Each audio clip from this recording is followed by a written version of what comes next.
Hello， 朋友们，大家好，我是小蔡。今天一辆客户朋友的北京现代伊兰特反映冷车启动异响，然后现在我们正在找地方给它拆下来看一下。单独的，它卡子可以单独带。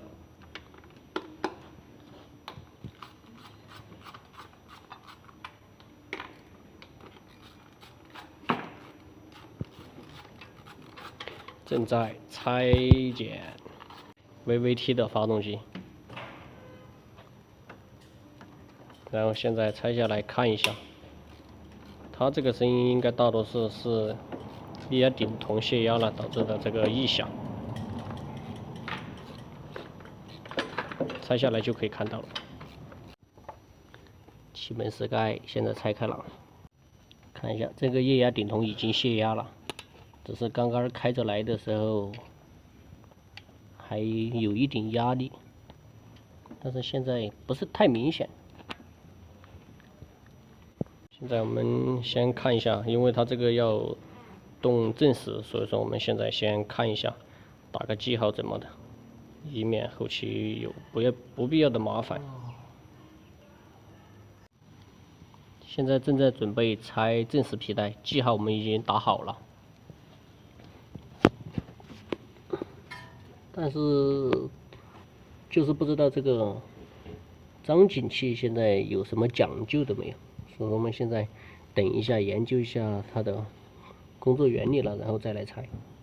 现在卡在这里了，所以说我们查一下看，如果没什么讲究的话，我们直接拆了就可以换液压顶筒了。看，就是它。刚刚张紧器已经拆了，研究透了，不需要拆其他的。然后现在只需把凸轮轴的螺丝给它松了就可以了。然后松螺丝也有讲究的先两边后中间，然后紧固的话就相反的方向就可以了，这个大家都知道的。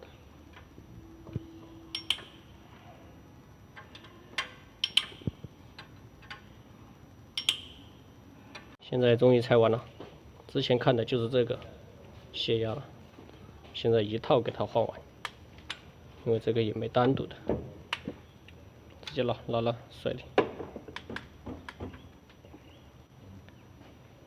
好，现在已经装好了，然后试一下，来，